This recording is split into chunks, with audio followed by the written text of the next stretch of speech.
अगं लाली सारखं घड्याळाकडे काय बघतीयस? कुठे जायचंय वय तुला?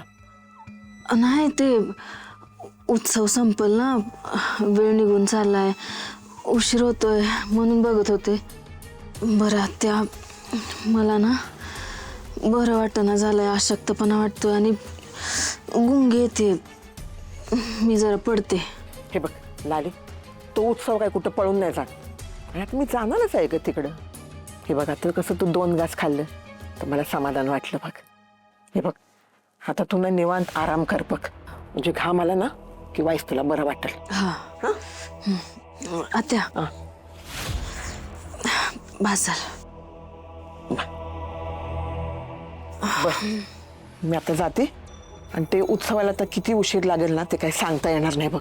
त्यामुळे उगाच जागत बसून ना आमची वाट बघत बसू नकस. नाही नाही, वाट नाही बघणार, झोपणार आहे मी. बर या अंगारा बी ठेव तुझ्यापाशी. दैत्याचा उत्सव आहे आणि ती गावाच्या बाहेर जाताना काय घेऊन जातील ना काही सांगता येत नाही बघ. त्यामुळे वाई सावधच राहा बघ.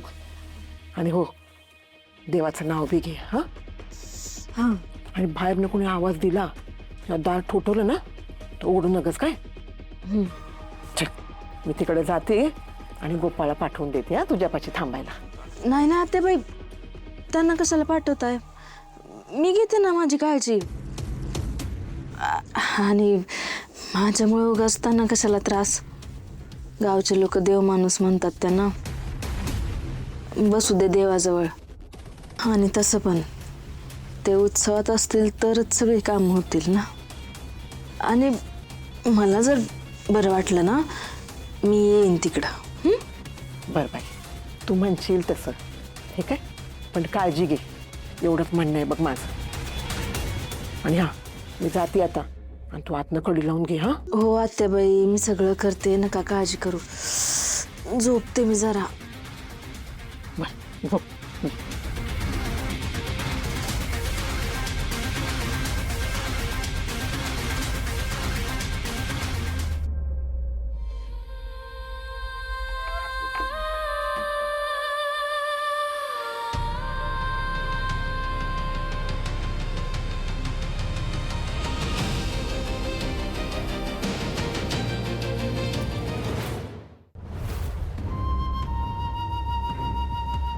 रत्नामावशी, हे रत्नामावशी, दार उघड.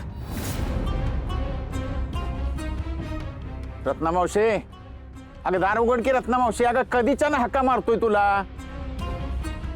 काय कमी येतं काय म्हातारीला? नाही तसं काय नाही, चालायचा प्रॉब्लेम आहे म्हातारीला, बाकी काय प्रॉब्लेम नाही. हा